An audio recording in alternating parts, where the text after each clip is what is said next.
Wabarakatuh. Perkenalkan nama saya Nisa Zakia Purba dengan NIM 12 12 9 0 0 4 0 dari kelas mata kuliah Analisis Data Cuaca dan Iklim RB. Pada video ini saya akan menjelaskan hasil ujian akhir semester mata kuliah Analisis Data Cuaca dan Iklim. Fokus utama pada analisis spesial curah hujan menggunakan prinsipal komponen analisis atau PCA, korelasinya dengan indeks iklim global, serta analisis lanjutan menggunakan clustering dan machine learning. Data yang digunakan adalah data curah hujan bulanan CHIRPS periode 1981 hingga 2020 dalam format NetCDF. Wilayah studi difokuskan pada Pulau Sulawesi dengan batas lintang dan bujur sesuai dengan domain data. Gambar ini menunjukkan peta curah hujan rata-rata bulanan hasil cropping yang digunakan sebagai dasar analisis spasial selanjutnya.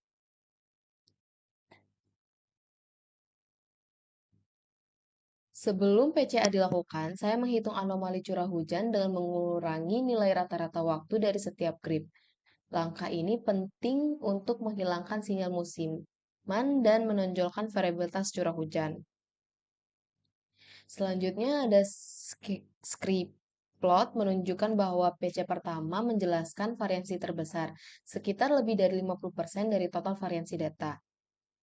Sedangkan berdasarkan dengan grafik variasi kumulatif, sekitar 80% variasi data dapat dijelaskan oleh beberapa visi awal. Oleh karena itu, analisis difokuskan pada visi 1 dan visi 2 sebagai mode dominan.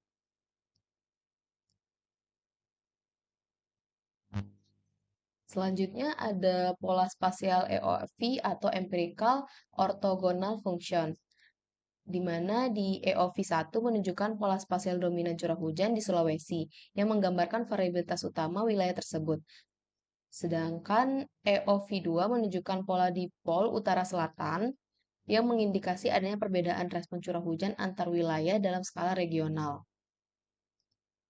Selanjutnya ada prinsipal komponen time series, di mana time series PC1 dan PC2 merepresentasikan evolusi temporal dari pola spasial yang telah ditunjukkan sebelumnya. Fluktuasi PC1 terlihat cukup dominan, menunjukkan varietas antar tahun yang signifikan, yang diduga berkaitan dengan pengaruh fenomena iklim global. Selanjutnya, skor PC1 ini digunakan untuk dianalisis hubungannya dengan indeks iklim global yaitu Nino 3,4 dan Pacific Decadal Oscillation atau PDO. Selanjutnya ada analisis korelasi antara PCA, curah hujan, dan indeks iklim global. Saya memilih indeks Nino 3,4 dan Pacific Decadal Oscillation atau PDO dikarenakan pada indeks Nino 3,4, indeks ini mempresentasikan variabel suhu permukaan laut atau SST di wilayah Pasifik Ekuator Tengah dan merupakan indikator utama fenomena ENSO. ENSO diketahui memiliki pengaruh kuat terhadap variabilitas curah hujan di wilayah Indonesia, termasuk Sulawesi, terutama melalui perubahan sirkulasi Walker. Sedangkan pada Pacific Decadal Oscillation atau PDO, di mana mempresentasikan variabilitas SST di Samudra Pasifik Utara dengan skala waktu dekadal. Meskipun pengaruhnya terhadap Indonesia umumnya lebih lemah dibandingkan ENSO, PDO dapat memodulasi atau memperkuat atau melemahkan pengaruh ENSO terhadap iklim regional.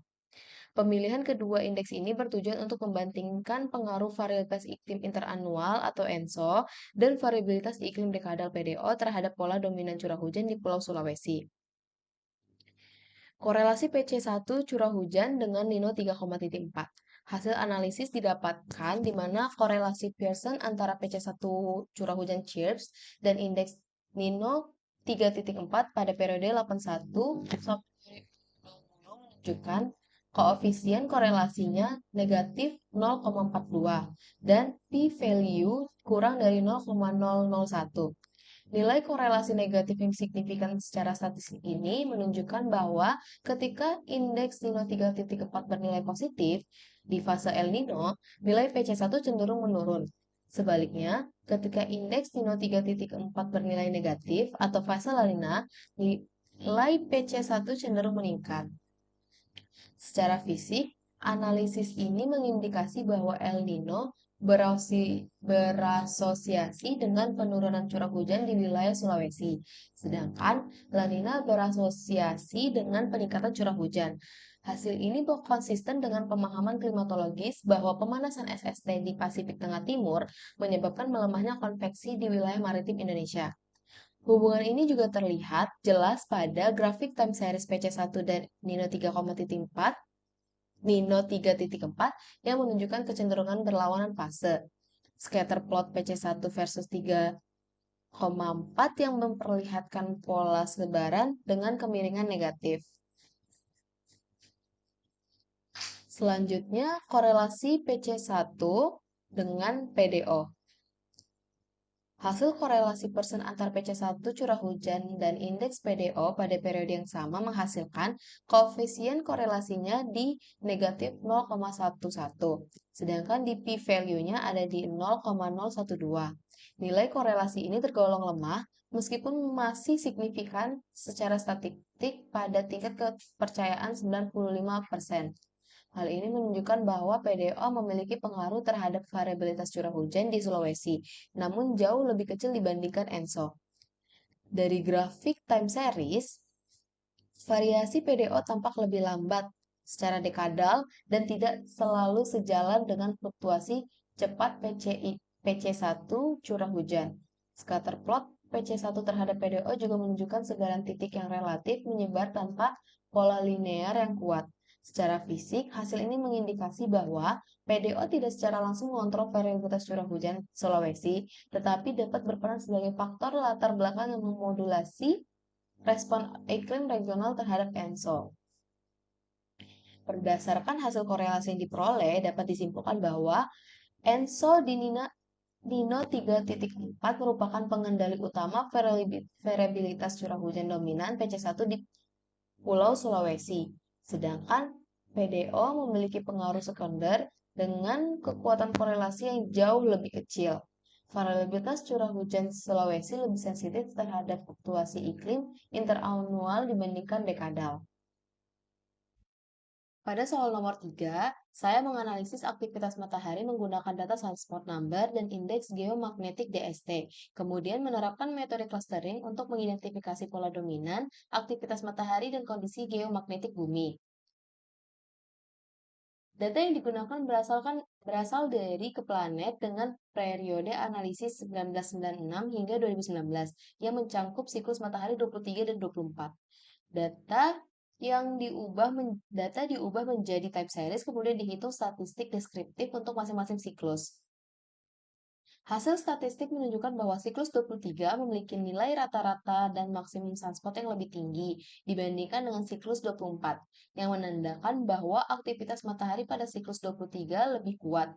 Sementara itu, indeks DST menunjukkan variasi negatif ekstrim yang berkaitan dengan kejadian badai geomagnetik.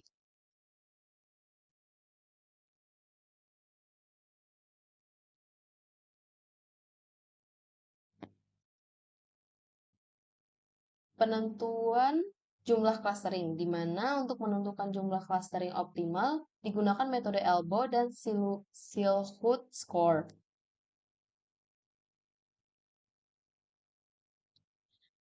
Pada kedua variabel, baik sunspot maupun DST, hasil evaluasi menunjukkan bahwa 3 cluster merupakan jumlah yang paling optimal karena menghasilkan nilai Silhouette score yang relatif tinggi dan penurunan inertia yang signifikan. Hasil clustering K-mean pada sunspot menunjukkan pemisahan yang jelas antar kondisi aktivitas matahari rendah, sedang, dan tinggi. Pada indeks DST, clustering berhasil mengelompokkan kondisi geomagnetik normal, sedang, dan ekstrim. Nilai DST yang sangat negatif pada klaster tertentu mengindikasikan kejadian badai geomagnetik kuat yang umumnya berkaitan dengan peningkatan aktivitas matahari.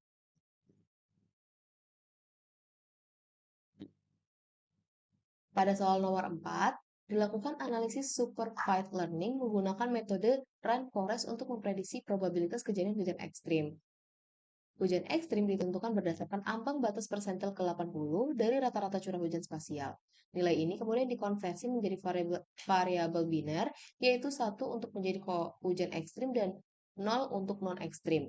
Sebagai variabel prediktor, digunakan 5 komponen utama hasil PCA, yaitu PC1, PC2, PC3, PC4, PC5, yang merepresentasikan variasi dominan curah hujan.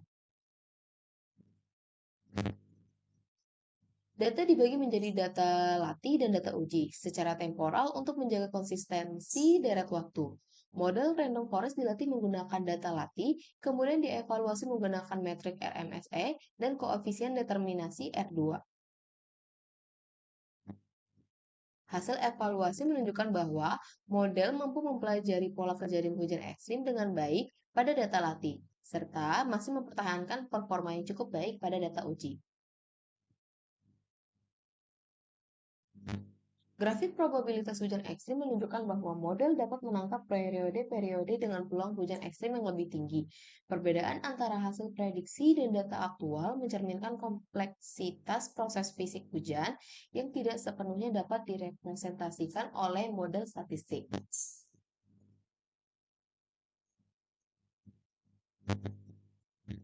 Sebagai kesimpulan, analisis menunjukkan bahwa PCA efektif untuk mengekstraksi pola dominan curah hujan. ENSO memiliki pengaruh signifikan terhadap curah hujan Sulawesi, dan metode clustering serta random forest mampu memberikan gambaran tambahan terkait fenomena matahari dan hujan ekstrim. Terima kasih atas perhatiannya. Wassalamualaikum warahmatullahi wabarakatuh.